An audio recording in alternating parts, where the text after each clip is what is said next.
Je donne maintenant la parole, en enlevant mon masque, à Josiane Savigno, qui parlera de Philippe Roth. Là aussi, c'est en faisant le cours sur les fins de la littérature, Roth était un cas à aborder. Vous voulez parler debout, assise? Debout? Eh bien, je vous laisse la place. Alors moi aussi, je voudrais d'abord remercier Elisabeth Russo qui m'a réconfortée.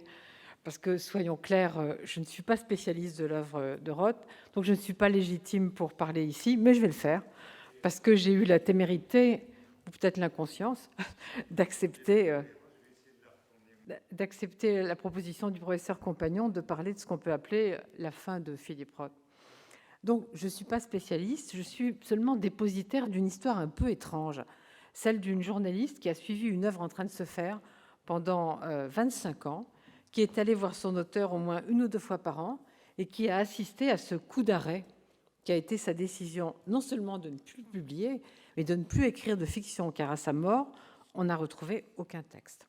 Donc, ce que je vais vous dire, c'est surtout un témoignage. Alors, dans cette affaire, il y a d'abord un aspect anecdotique auquel je m'étais arrêtée avant de suivre le cours du professeur Compagnon.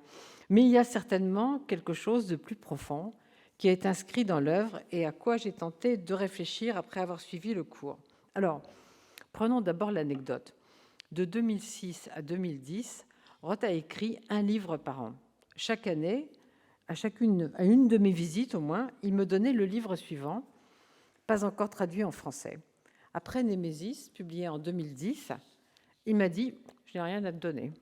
Il n'y a pas de livre suivant, je n'écris pas. » Alors, comme il adorait me faire de mauvaises blagues du genre « Ah, te voilà, je t'attendais demain », je me suis dit « C'est une blague. » Donc, je lui ai dit « C'est une blague. » Et puis, j'ai rien écrit dans le monde. J'ai absolument pas pensé que c'était une information. Et quelques mois plus tard, il a reçu Nelly Capriélian pour Les Inrecuptibles. Il lui a dit « Je crois que c'est fini, que je suis fini. » Et alors, elle l'a cru, elle l'a publié. Un journaliste américain l'a lu, l'information est sortie aux États-Unis et c'est devenu, disait Roth, une affaire que je n'avais pas prévue. Je n'avais pas l'intention de faire une annonce officielle. Alors, une fois que la chose a été officielle, j'ai vu que mon incrédulité était partagée, ça m'a un petit peu réconfortée. Dans le New York Times, le journaliste Charles McGrath a écrit « S'il s'arrêtait, ce serait comme s'il cessait de respirer ».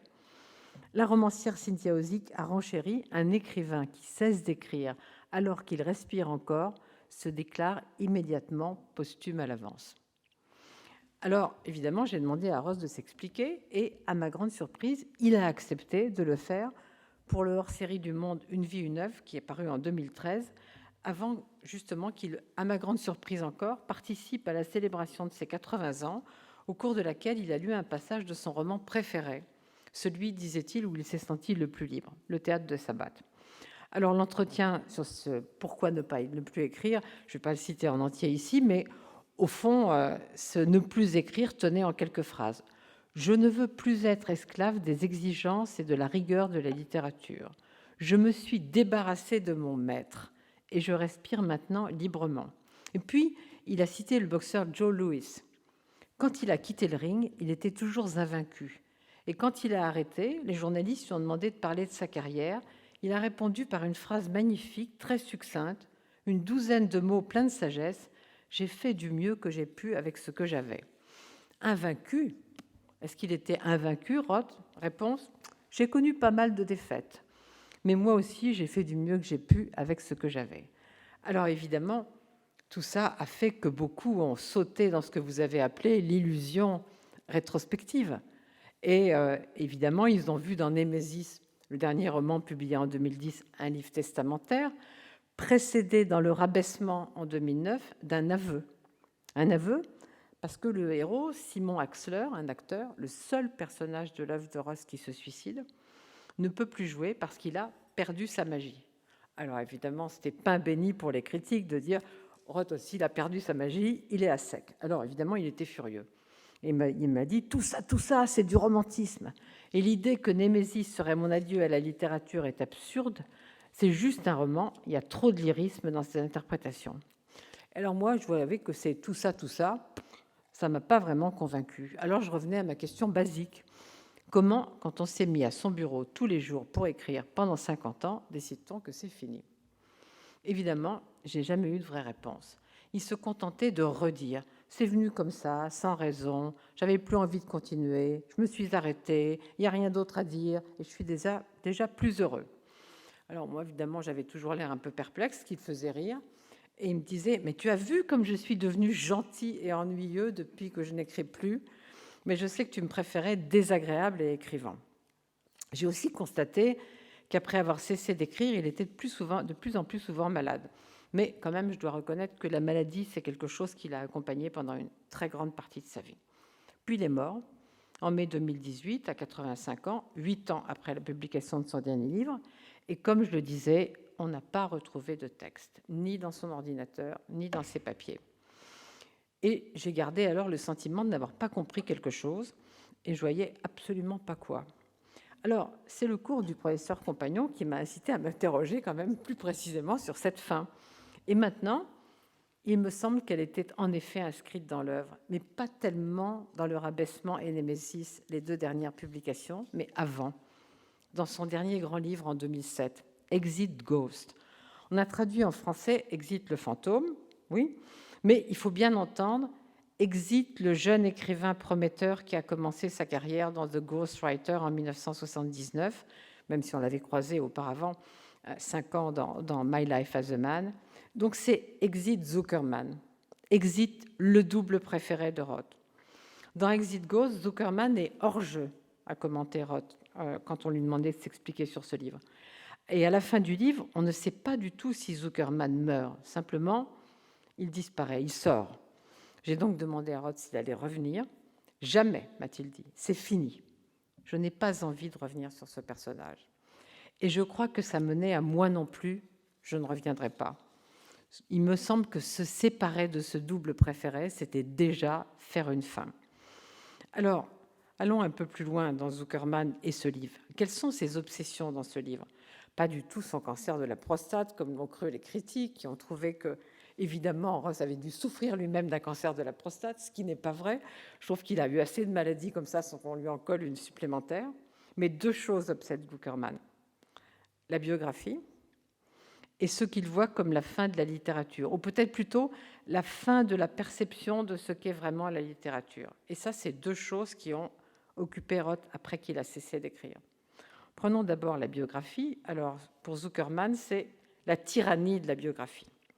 Dans Exit Ghost, Zuckerman a retrouvé Amy Bellett. Alors, Amy Bellett, c'était la compagne de Lonoff, le grand écrivain auquel Zuckerman rend visite dans le Ghostwriter.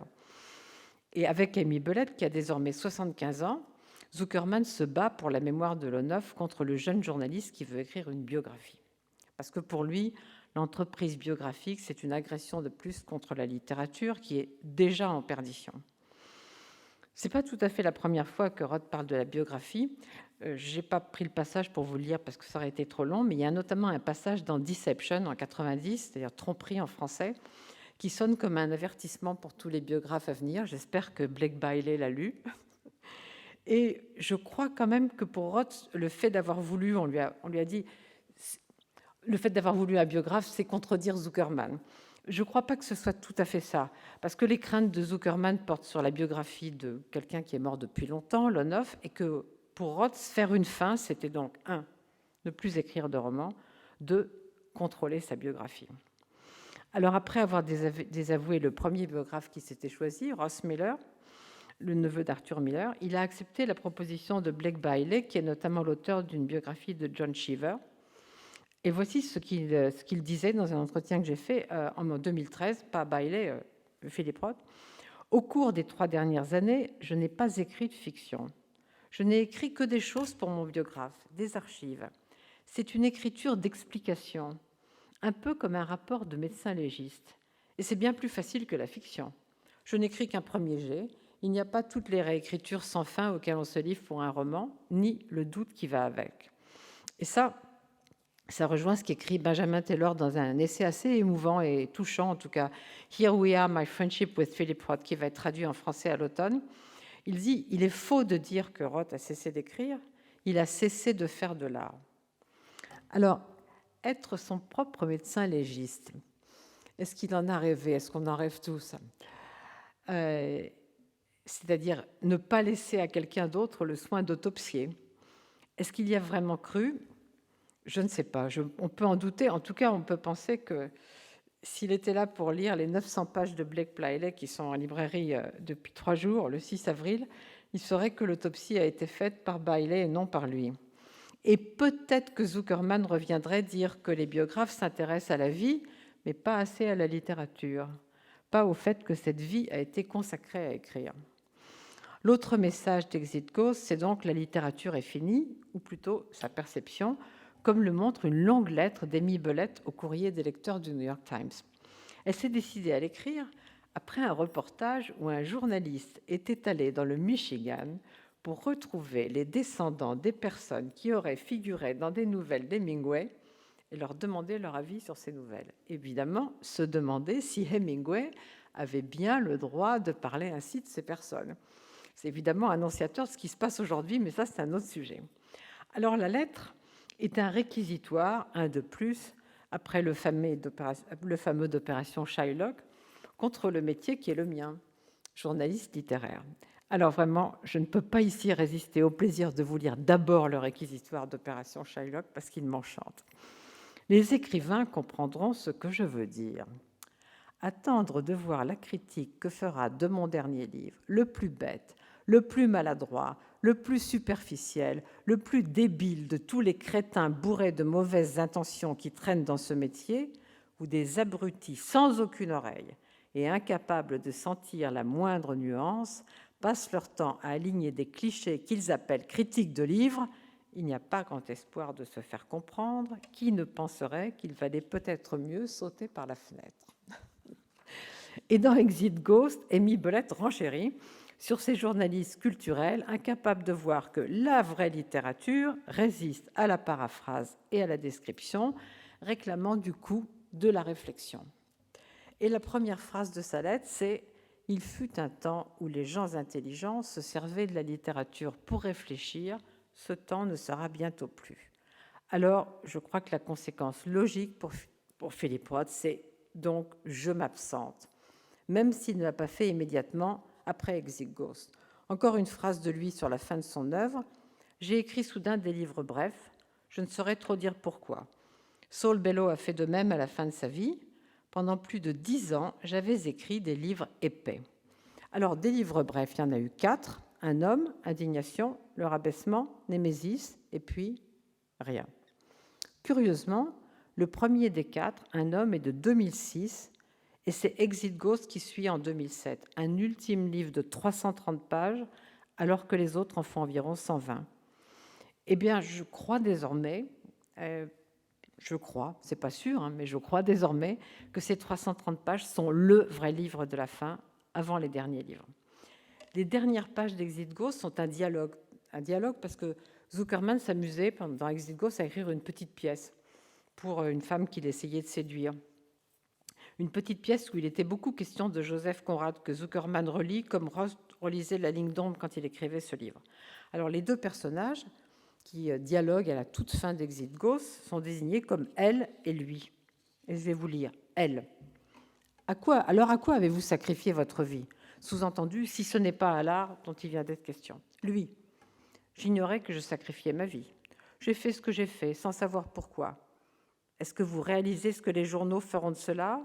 Est-ce que vous réalisez ce que les critiques en feront? Ceci n'a rien à voir avec l'art, et moins encore avec la vérité, ou même avec la compréhension de ce qu'est la transgression. Il ne s'agit que d'émoustiller les gens. Lonoff, s'il était là, regretterait d'avoir jamais écrit la moindre ligne. Elle. Il est mort. Il ne regrettera rien. Et puis, après quelques autres répliques, les toutes dernières phrases du livre sont dans une parenthèse en italique, comme une indication de scénographie, et qui devient, je crois, une prédiction lorsqu'on s'intéresse à la fin de Roth. Donc la voici, donc, parenthèse, et là-dessus, avec seulement un bref moment supplémentaire de folie de sa part, un moment de folle excitation, il jette toutes ses affaires dans sa valise, sauf le manuscrit non lu et les livres d'occasion de Lonoff, et sort aussi vite qu'il peut. Comment pourrait-il ne pas, entre crochets, comme il aime à dire, il se désintègre. Elle est en route pour venir et il s'en va. Parti pour de bon. Fermez la parenthèse. Donc, exit Zuckerman, il est sorti, et Roth est sorti de la littérature. sortie du marché de l'édition, de la publication, mais sortie de l'écriture de fiction aussi, même si 3 petits livres ont suivi, peut-être pour affirmer, comme il l'a dit à son ami Norman Manea en dansant « Je suis éternel, je suis éternel », et peut-être pour alimenter l'illusion rétrospective. Évidemment, si j'étais une spécialiste de Roth, j'aurais certainement pu dire sur ce coup d'arrêt des choses beaucoup plus pertinentes. Et je vais laisser ça aux spécialistes, je vais leur laisser le soin de le faire.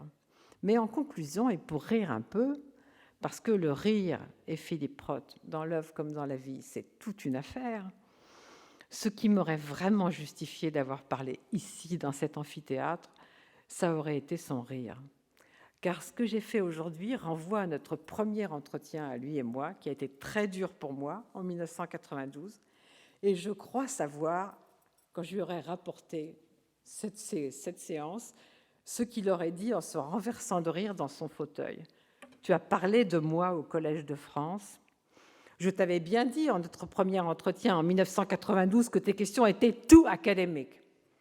Tu avais détesté ça. Mais la boucle est bouclée.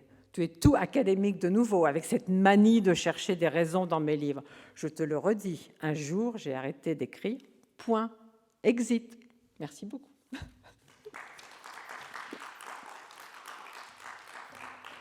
Merci d'avoir évoqué ce cas qui est évidemment un cas, comme il n'y en a pas tellement, d'écrivains qui font savoir et qui décident de ne plus écrire et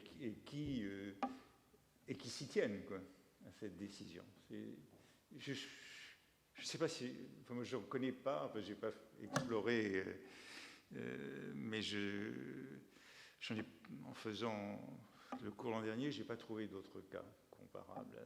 Bon. Mais est-ce qu'il l'aurait vraiment dit si ce n'était pas arrivé comme ça par hasard, en fait? Oui, parlez devant le micro. Ah oui, c'est vrai, pardon. Est-ce qu'il l'aurait vraiment dit? Est-ce qu'il l'aurait vraiment dit, oui. Oui, c'est un propos je sais surpris. Pas. Oui. Moi, je n'y ai pas cru. Nelly l'a cru, elle l'a écrit. Et comme il disait, probablement chez le coiffeur, un journaliste américain a lu Les Inrecuptibles, et alors, du coup, il en a fait toute une affaire. Oui, donc votre hypothèse, c'est que ce serait resté un non-dit. Mais pendant longtemps, quand même. Je crois non, parce que je crois qu'on aurait continué à l'interroger. Oui. On aurait continué à lui dire, mais il est où le prochain livre? Il est où? Oui, donc ça ne serait pas resté un secret. Alors, ce qui était très curieux, j'aurais dû tout enregistrer, mais justement, il me disait, maintenant, c'est bien que tu viennes sans ta sale petite machine pour qu'on puisse parler normalement. Mais je n'étais pas sûre d'avoir envie du small talk. Une fois, il m'a essayé de m'expliquer les règles du football américain. Bon, j'ai pas trop compris d'ailleurs. Mais il parlait comme des petites nouvelles, une fois qu'il a arrêté d'écrire. Ouais. À chaque fois qu'il parlait, c'était comme des petites nouvelles sur sa mère, sur son père. On aurait dû les écrire. Alors, les deux fils que vous avez suivis sont évidemment très, très intéressants. Un, le contrôle de la biographie, comme cette volonté jusqu'au bout de posséder son œuvre et sa vie. Alors bon, on en parlait là en mangeant notre sandwich tout à l'heure.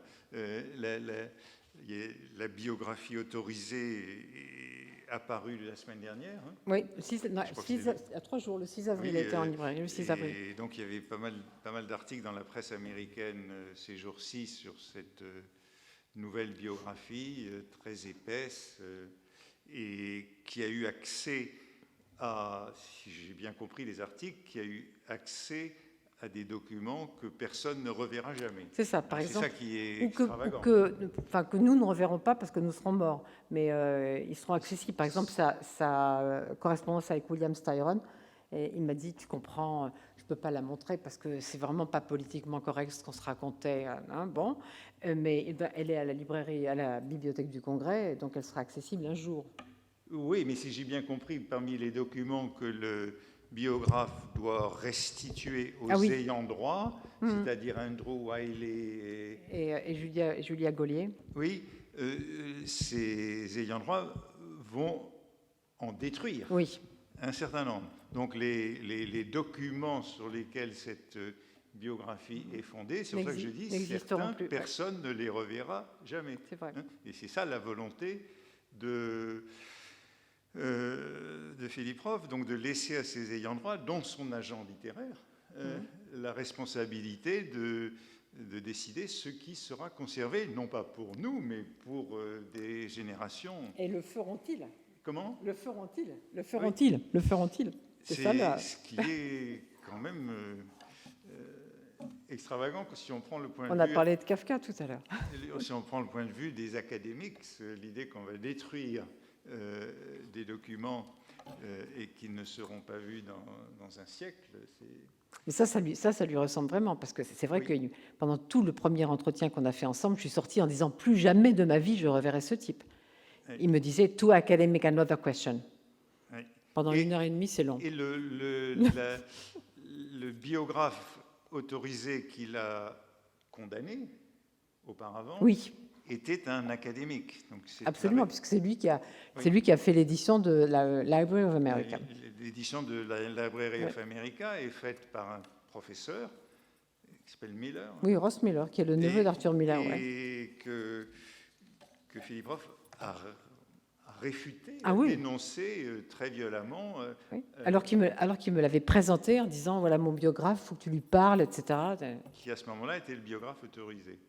Et le biographe qui vient d'achever son œuvre n'est donc pas un académique, ce qui lui permettait, aux yeux de Philippe Roth. Mais je me demande toujours s'il aurait été autorisé jusqu'au bout. Oui, alors effectivement, c'est la question qu'on peut se poser. Je me la suis aussi posée en lisant les articles la semaine dernière. Ça commençait à chauffer quand même. N'y aurait-il pas eu la même brouille? Ça commençait à chauffer. Oui. La dernière conversation que j'ai eue avec Roth, en sa présence, pas au téléphone, mais en sa présence, c'est quand je lui ai apporté la Pléiade, il était très content. Oui. Et il m'a dit, tu as toujours dit que j'aurais dû prendre un juif comme biographe, tu le penses toujours? Je lui ai dit, ouais, je le pense toujours. Celui-ci n'est pas juif. Non. Non, le biographe actuel n'est pas juif. Et ça avait commencé comme ça, il lui avait dit, oui. Mais comment un type qui vient de Virginie peut s'intéresser à un écrivain juif? Oui. Bon. Et puis alors l'autre raison que vous avez évoquée, la fin de la littérature, ça aussi c'est effectivement très intéressant.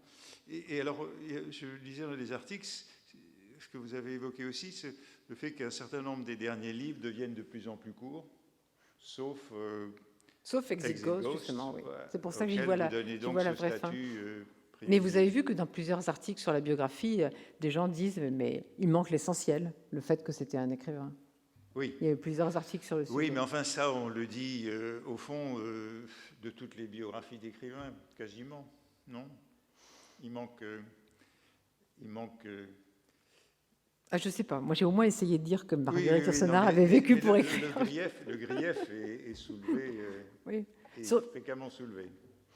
Ben oui, souvent sur les biographies américaines qui sont, comme le disait Jean-Yves Masson, tellement, tout à l'heure quand on mangeait, tellement précises, oui. mais qui ne posent jamais d'hypothèse. Par exemple, Bailey ne pose pas aucune hypothèse sur pourquoi il a arrêté d'écrire. Aucune. Oui. Oui, il n'y a aucune psychologie. Il dit il a arrêté. Oui. Oui, je suis en train de lire la biographie de Colette, puisque je suis dans Colette, la biographie de Claude Pichois. C'est une magnifique chronologie. Tout y est, tous les détails sont là, mais c'est la même chose. Oui, c'est vrai. Pas la moindre. Donc c'est pas seulement. Enfin, Claude Pichois a passé beaucoup d'années aux États-Unis, mais c'est une biographie française, très française, académique. Mais c'est vrai que j'ai appris des tas de choses quand même dans cette biographie. J'ai appris des tas de choses dans cette biographie de Pichois. Elle est excellente. Elle est excellente. Tous les faits sont là.